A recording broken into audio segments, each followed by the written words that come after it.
Hello दोस्तों, जय Hind, very good morning. कैसे हैं आप लोग? अच्छे हैं? मेहनत कर रहे हैं? मेहनत करते रहिए। मेहनत करेंगे तभी मेहनत का फल मिलेगा आप लोगों का।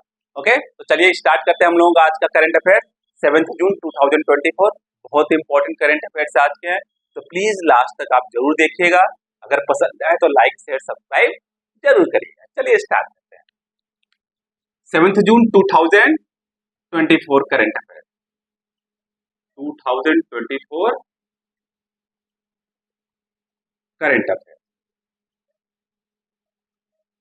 अभी लोकसभा का इलेक्शन हुआ, रिजल्ट भी आ गए। किसी भी पार्टी को मेजोरिटी नहीं मिली। अब गवर्नमेंट पार्टी बनाने वाली है, किससे? किसके थ्रू? कोएलिशन के थ्रू। अपने साथी को मिलाकर तब 272 सीट्स हो जाएंगी किसी भी पार्टी का, तो गवर्नमेंट बनाने के लिए क्लेम कर सकती है। मैक्सिमम चांस किसका है? बीजेपी का है, क्योंकि एनडीए जो है ऑलरेडी 292 सीट जीत चुकी है, और प्लस जो है ऑलरेडी जो इंडिपेंडेंट मेंबर थे उनके साथ मतलब बात करके उनको भी अपने पास लेके चली आइए। तो टोटल जो है एनडीए के पास इस समय 303 सीट्स हो चुके हैं, और चाहिए कितना? 272 सीट्स मतलब गवर्नमेंट बनाने के। ओके, तो आज हमारा न्यूज क्या है कि कौन सा ऐसा लोकसभा मेंबर है जो सबसे ज्यादा वोट के मार्जिन से जीता है, और कौन सा ऐसा लोकसभा का मेंबर जो सबसे कम वोट के मार्जिन से जीता है, और किस कंस्टिट्यूंसी में नोटा को सबसे ज्यादा वोट मिला। अभी तक नोटा के इतिहास में उतना वोट इंडिया में नोटा को नहीं मिला है, वो देखते हैं, हमारे लिए इंपॉर्टेंट है। तो देखते हैं सबसे हाईएस्ट मार्जिन से जीतने वाला कौन है। हाईएस्ट मार्जिन,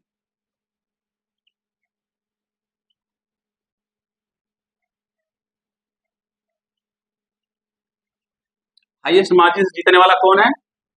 शंकर लालवानी, जो इंदौर कॉन्स्टिट्यूंसी से जीते हैं, बीजेपी के हैं वो, इंदौर कॉन्स्टिट्यूंसी। और मध्य प्रदेश में 29 सीट्स हैं। आपको पता है कि 29 सीट्स कौन जीता है? बीजेपी, पहली बार। लास्ट टाइम 28 सीट जीते थे, इस बार 29 जीत गया।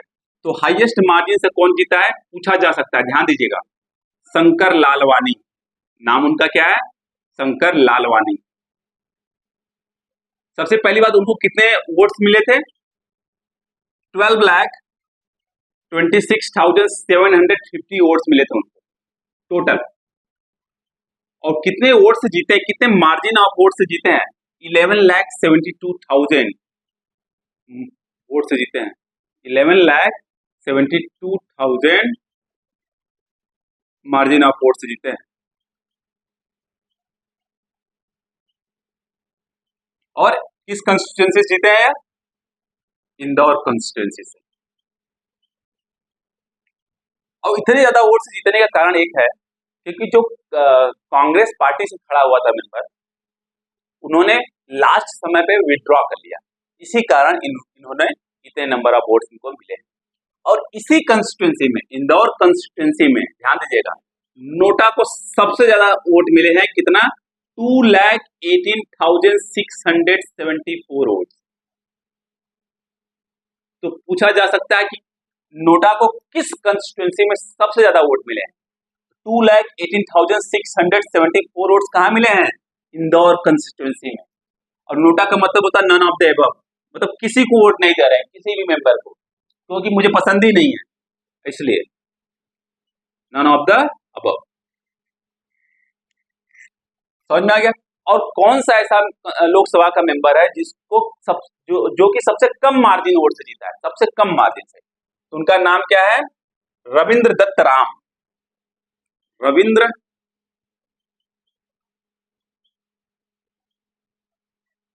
दत्त राम, यह शिवसेना से हैं, इसको ध्यान दीजिएगा। और यह जो है बीजेपी से है, शंकर लालवानी बीजेपी से, और यह शिवसेना से। ओके, और ये मुंबई नॉर्थ वेस्ट से जीते हैं, नॉर्थ वेस्ट से। और कितने वोट से जीते हैं? केवल और केवल 48 वोट से जीते हैं।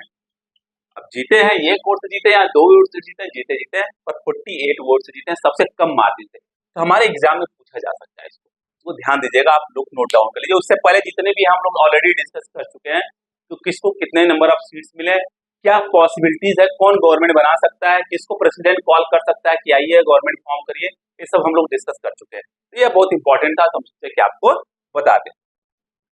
देख लीजिए, नोट डाउन कर लीजिए प्लीज। ये पहला न्यूज हो गया।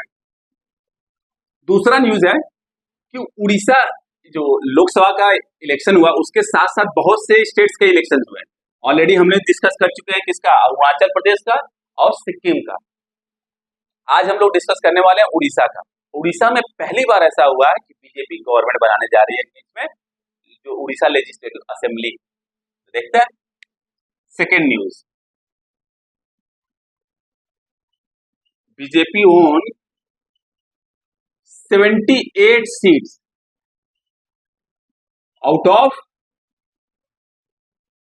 147 seats in Orissa assembly legislative assembly, in Orissa legislative assembly.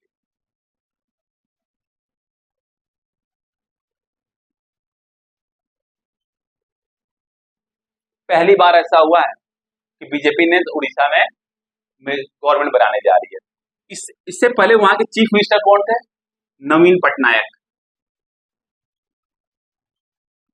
नवीन पटनायक वहां के चीफ मिनिस्टर थे, और इन्होंने कितने साल तक चीफ मिनिस्टर रहे हैं, 24 इयर्स कंटिन्यूअस। 2000 से हैं चीफ मिनिस्टर, 2000 से 24 इयर्स 89 डेज।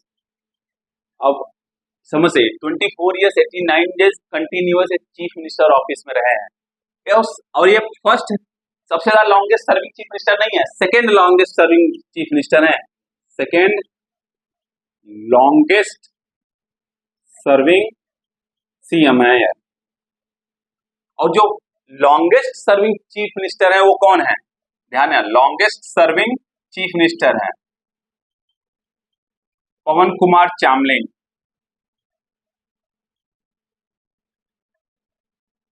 ये क्या है, ये लॉन्गेस्ट सर्विंग चीफ मिनिस्टर है।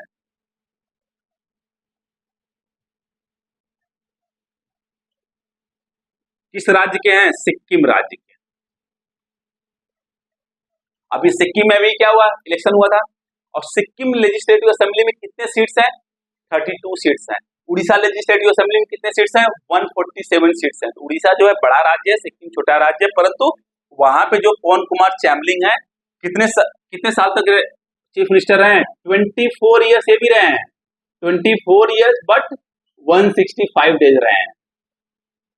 केवल 76 डेज नवीन पटनायक से अधिक चीफ मिनिस्टर रहे हैं। यह इंपॉर्टेंट हो जाता है हमारे एग्जाम में। हो सकता है कि इनके जगह पर यह क्वेश्चन पूछा जा सकता है कि कौन से चीफ मिनिस्टर हैं जो कि लॉन्गेस्ट सर्विंग चीफ मिनिस्टर हैं।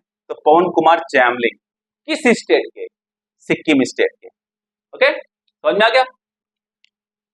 अभी कौन गवर्नमेंट बना रहा है सिक्किम में, सिक्किम क्रांतिकारी मोर्चा पार्टी, जो कि 32 सीट में से 31 सीट जीती है।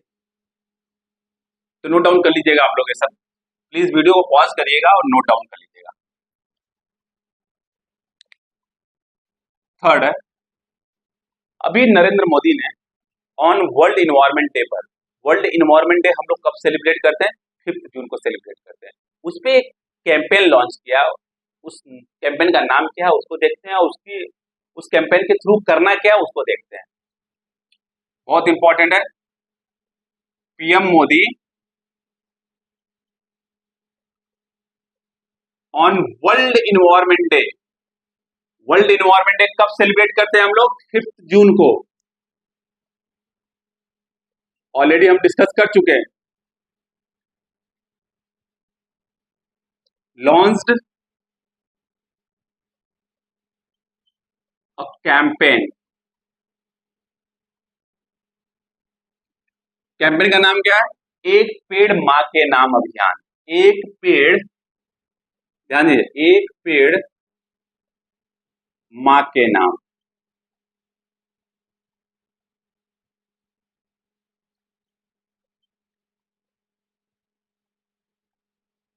अभियान। ओके, यह उन्होंने कैंपेन लॉन्च किया है और उनका उद्देश्य है कि कंट्री में कम से कम 1 करोड़ पेड़ जो है लगाए जाए। 1 crore trees planted must be planted in country in India country. Okay, और उसी दिन वर्ल्ड इन्वायरमेंट डे के दिन उन्होंने एक पेड़ लगाया था, पीपल का पेड़। कहां पर लगाया था यह ज्यादा इंपॉर्टेंट हो जाता है। कौन सा पेड़ लगाया था? पीपल का पेड़ लगाया था, पर कहां पे लगाया था? ओके, वो ज्यादा इंपॉर्टेंट हो जाता है। Buddha Jayanti park, Buddha Jayanti park Delhi. तो वहां पे उन्होंने पीपल का पेड़ लगाया था, और लगाते वक्त भी उन्होंने एक कैंपेन का अभियान शुरू किया, लॉन्च किया, एक पेड़ माँ के नाम अभियान। उसका उद्देश्य है कि कंट्री में 1 करोड़ पेड़ लगाने। नोट डाउन कर लीजिएगा आप लोग प्लीज, वीडियो को पॉज करिएगा और नोट डाउन कर लीजिएगा। अभी इसरो ने एक सॉफ्टवेयर लॉन्च किया है विक्रम साराभाई स्पेस सेंटर से। विक्रम साराभाई स्पेस सेंटर क्या है? इसरो का ही एक ब्रांच है। तो वहां से उन्होंने एक सॉफ्टवेयर लॉन्च किया है। उस सॉफ्टवेयर का नाम क्या है पूछा जा सकता है। फोर्थ है ISRO Indian space research organisation, Indian space research organisation launched a software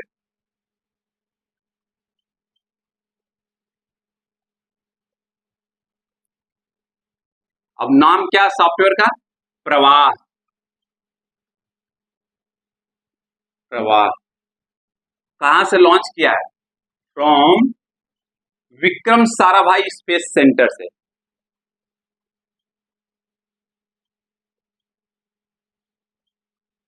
space centre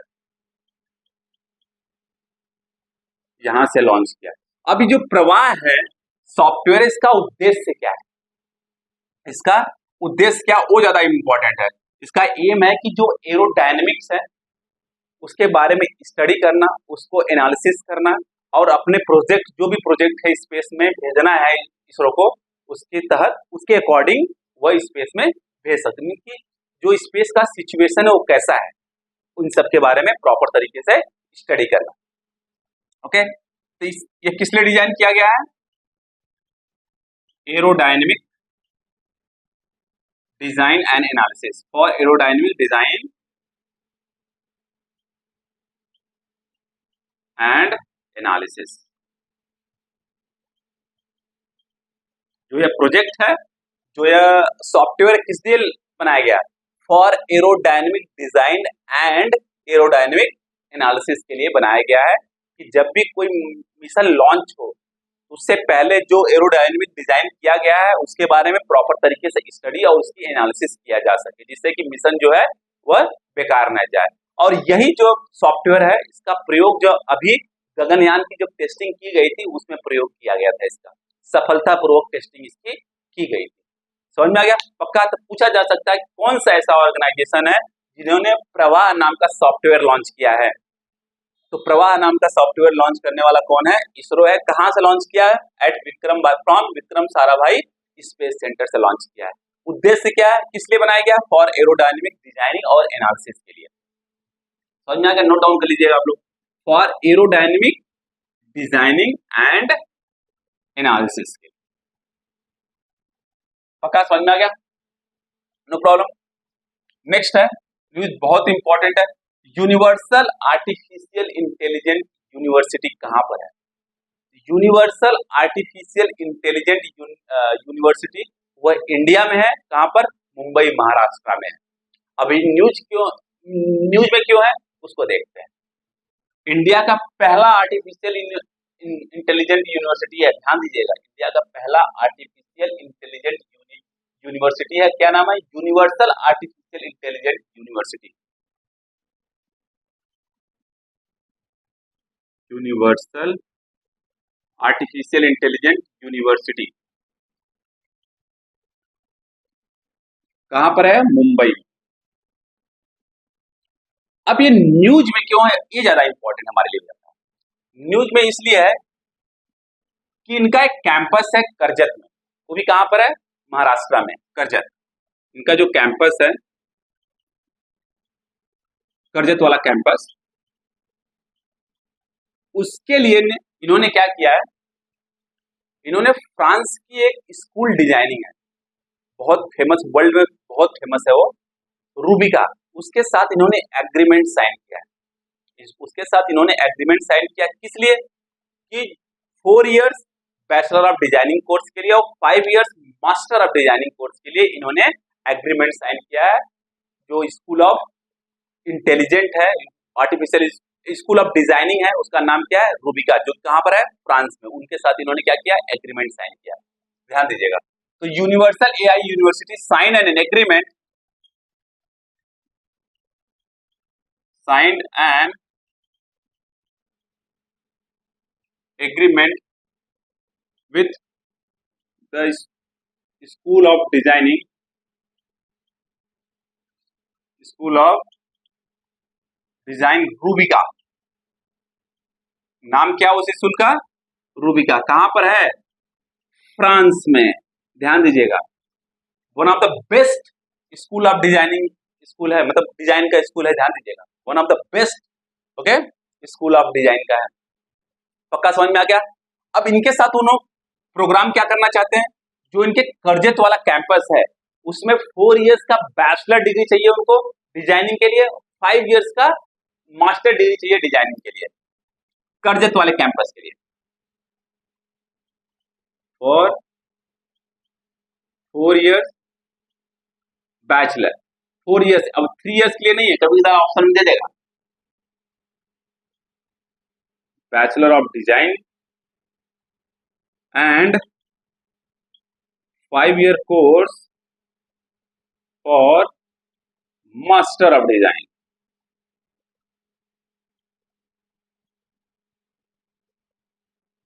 समझ में आ गया, 4 year course for 4 years bachelor of design में और 5 years for master of design में, इनको कोर्स चाहिए किसके लिए, जो करजत वाला कैंपस है यूनिवर्सल आर्टिफिशियल इंटेलिजेंट यूनिवर्सिटी का, उसके लिए, इसलिए न्यूज में है, जो कि बहुत इंपॉर्टेंट है। अब इसके साथ होगा क्या, अब जब हम 4 इयर्स का कोर्स लेंगे बैचलर ऑफ डिजाइनिंग में और 5 इयर्स का मास्टर का कोर्स लेंगे डिजाइनिंग में, तो क्या हुआ, उनका स्किल अच्छा होगा, तो उनको प्रॉपर तरीके से जॉब मिलेगी, जो कि कंट्री के इकोनॉमी के लिए भी इंपॉर्टेंट है और बच्चों के भविष्य के लिए भी बहुत ज्यादा इंपॉर्टेंट है। समझ में आ गया, पक्का 100% नोट डाउन कर लीजिए, इसको वीडियो को पॉज करिए और नोट डाउन कर लीजिए। और एक क्वेश्चन और इसके में उठ सकता है कि किस किस एरिया में उनको कोर्स चाहिए, कौन कौन से एरिया में, लाइक ट्रांसपोर्टेशन डिजाइनिंग में, ओके, ये भी लिख लीजिएगा आप लोग, कौन सा एरिया चाहिए उनको, जैसे ट्रांसपोर्टेशन डिजाइनिंग, ट्रांसपोर्टेशन डिजाइन इसके लिए चाहिए, और प्रोडक्ट डिजाइन, कोई प्रोडक्ट है उसके डिजाइन के लिए चाहिए, ओके, और यूआई डिजाइन के लिए चाहिए उनको, फिर उसके बाद एनिमेशन डिजाइन के लिए चाहिए उनको, animation design, video game art के लिए चाहिए, वीडियो गेम आर्ट के लिए, और वीडियो गेम डिजाइन के लिए, वीडियो गेम डिजाइन, इन सभी फील्ड में उनको क्या चाहिए, बैचलर डिग्री और मास्टर डिग्री चाहिए, 4 इयर्स बैचलर डिग्री और 5 इयर्स मास्टर। नोट डाउन कर लीजिए इसको, गॉट इट। नेक्स्ट न्यूज है, बहुत इंपॉर्टेंट है, according to the QS world university ranking, QS world university ranking 2025, अभी यूएस जो वर्ल्ड यूनिवर्सिटी रैंकिंग निकालता है उन्होंने 2025 के लिए निकाला है। अब देखते हैं कि इसमें इंडिया के कितने यूनिवर्सिटीज और इंस्टीट्यूट्स हैं जिनके कुछ नंबर आए हुए हैं, रैंक आए हुए हैं, according to the QS world university ranking 2025।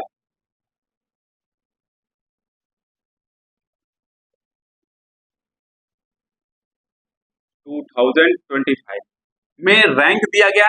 सबसे नंबर 1 पे किसको रैंक दिया गया? MIT, अमेरिका, MIT के। दूसरा, फर्स्ट रैंक इनको दिया गया। दूसरा, imperial college of London,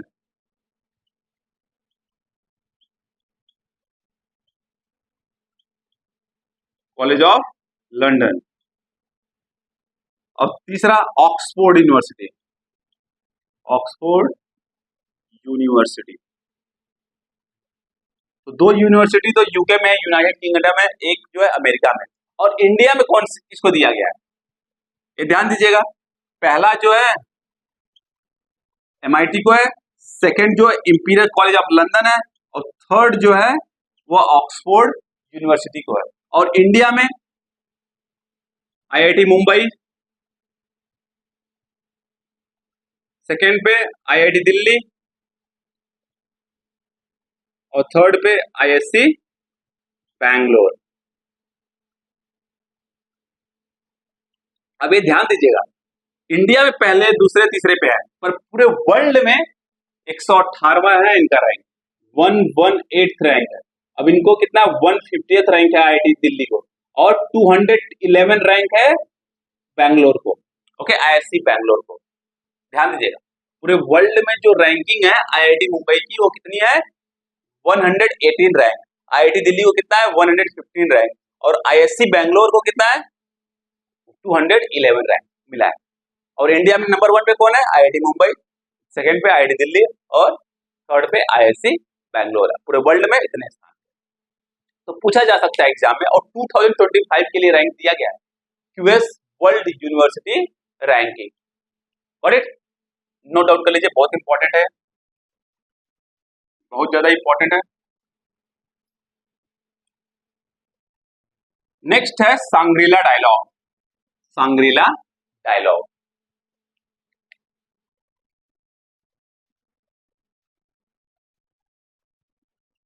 Shangrila dialogue,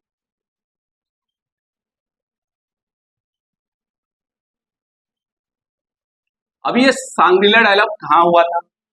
question पूछा जा सकता है। तो सबसे पहले ये कहाँ हुआ था? सिंगापुर में। अब इसी सांग्रीला डायलॉग को क्या बोलते हैं? Asia security summit, Asia security summit. तो क्या बोलते हैं? Asia security summit. यह, इसका मेन उद्देश्य क्या होता है? जो एशिया और पैसिफिक रीजन में कंट्रीज हैं, उनके सिक्योरिटी के बारे में प्रॉपर तरीके से सोचना, विचार करना और सिक्योरिटी प्रोवाइड करना, यह सिक्योरिटी प्रोवाइड करना, यह काम है इसका। ओके, एशिया पैसिफिक रीजन में। तो क्या है सांग्रीला डायलॉग? क्या है? इज डिफेंस समिट है, एक तरीके से डिफेंस समिट है, जो कि फोकस्ड करता है, focused on Asia Pacific region को। समझ में आ गया? एशिया पैसिफिक रीजन को फोकस करता है एक तरीके से। और इसको स्टार्ट कौन किया था? इंटरनेशनल इंस्टीट्यूट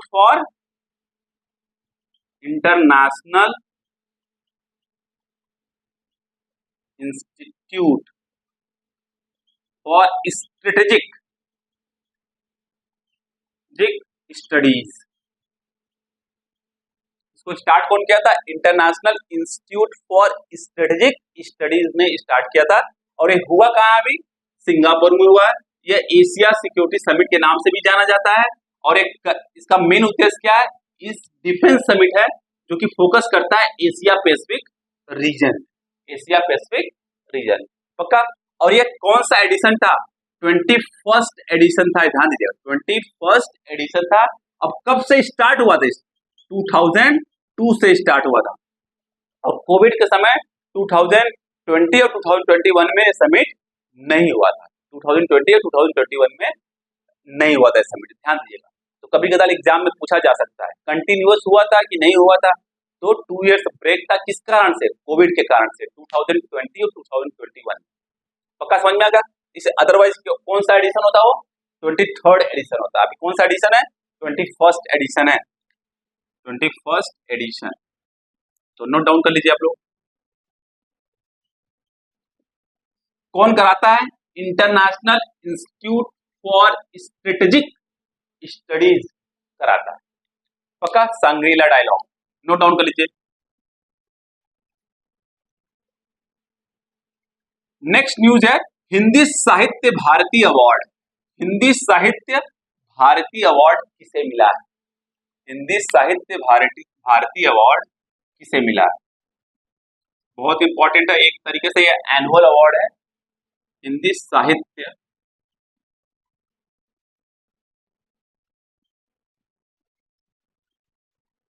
भारती अवार्ड किसे मिला है? कृष्ण प्रकाश जी को मिला है। कृष्ण प्रकाश जी को मिला है। और ये अवार्ड किस लिए दिया जाता है? कल्चरल और स्पिरिचुअल प्रमोशन के लिए दिया जाता है। Okay, cultural and spiritual proportional के लिए, प्रमोशन के लिए, कल्चरल एंड स्पिरिचुअल प्रमोशन के लिए दिया जाता है। और कृष्ण प्रकाश को यह अवार्ड क्यों दिया गया है? क्योंकि ये तीसरी बार गिनीज वर्ल्ड जो रिकॉर्ड बुक्स है उनमें इनका नाम आया है। किस लिए? क्योंकि ये भगवान श्री रामचंद्र को लेटर लिखते हैं बहुत ज्यादा वर्ड के साथ, बहुत ज्यादा वर्ड्स के साथ भगवान श्री रामचंद्र को पोस्ट कार्ड लिखते हैं, पोस्ट कार्ड। इसलिए इनको तीसरी बार गिनीज वर्ल्ड रिकॉर्ड बुक में इनका नाम आया है। और ये कल्चरल और स्पिरिचुअल प्रमोशन का काम कर रहे हैं, इसलिए इनको हिंदी साहित्य भारती अवार्ड दिया गया है। ये है कौन? ये ध्यान दिए, बहुत इंपॉर्टेंट है। कृष्ण प्रकाश जी हैं कौन? जो मुंबई के काउंटर टेरर के हेड, जो काउंटर टेरर डिपार्टमेंट था मुंबई का, उसके हेड है। ध्यान दीजिएगा, Mumbai counter terror police force के हेड है, हेड ऑफ काउंटर टेरर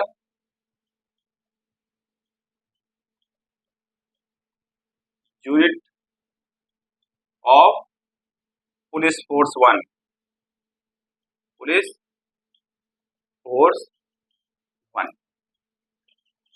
तो जो काउंटर टेरर यूनिट के क्या है? हेड है। उसके बावजूद भी भगवान श्री रामचंद्र को पोस्ट कार्ड लिखते हैं सबसे अधिक लेटर के साथ। तो इसलिए इनको 3 बार, इनका नाम जो है गिनीज वर्ल्ड रिकॉर्ड बुक में भी इनका नाम 3 बार आ चुका है। और ये क्या कर रहे हैं? एक तरीके से एक कल्चरल और स्पिरिचुअल प्रमोशन कर रहे हैं, इसलिए इनको हिंदी साहित्य भारती अवार्ड दिया गया। तो अब पूछा जा सकता है कि यह जो कृष्ण प्रकाश के बारे में पूछा जा सकता है। ध्यान दीजिएगा, नोट डाउन कर लीजिए, बहुत इंपॉर्टेंट है।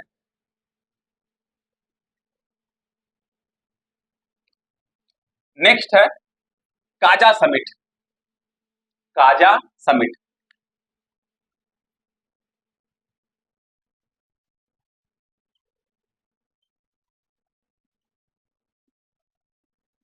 अभी है काजा समिट 2024। सबसे पहले ये कहाँ हुआ था? जाम्बिया में हुआ। जाम्बिया क्या है? एक अफ्रीकन कंट्री है, एक अफ्रीकन कंट्री है। तो काजा है क्या? किस लिए हुआ था समिट और है क्या? देखो, south African 5 south African countries है ना, 5 साउथ अफ्रीकन कंट्रीज हैं। आप कह सकते साउथ 5 अफ्रीकन कंट्रीज हैं। कौन कौन से कंट्रीज हैं? अंगोला, बोत्सवाना,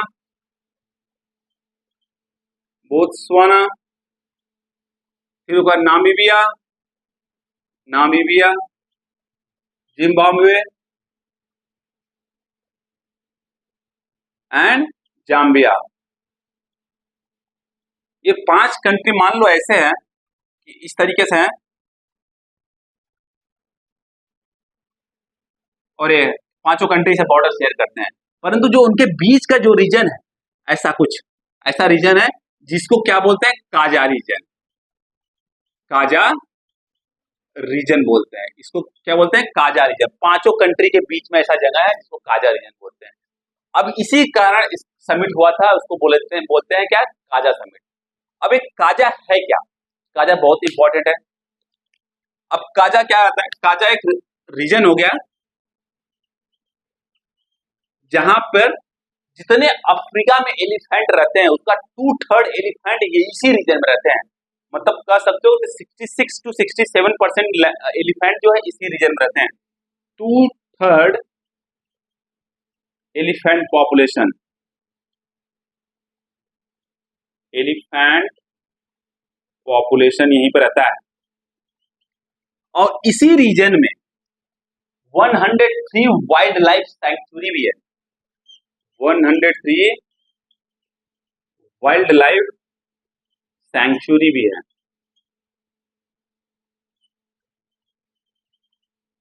और 83 फॉरेस्ट रिजर्व भी है, फॉरेस्ट रिजर्व भी है। तो यह जो जोन है एक तरीके से सुरक्षित जोन है, कंजर्व्ड एरिया है। अब ये न्यूज में क्यों है, क्योंकि जो एक काजा समिट हुआ उसमें ये जो पांचों देश हैं, अंगोला, बोत्सवाना, नामीबिया, जिम्बाब्वे और जाम्बिया, इन्होंने बोला है कि जो साइट्स है उससे ये लोग क्या करेंगे, बाहर आ जाएंगे। साइट्स मतलब एक तरीके से ऑर्गेनाइजेशन है साइट्स, CITES। इसका मतलब होता है convention on international trade off endangered species of wild fauna and flora. Convention, इसका फुल फॉर्म है convention on international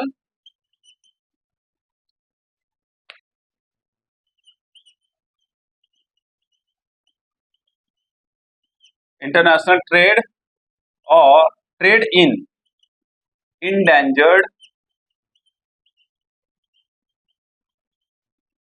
species of wild fauna and flora,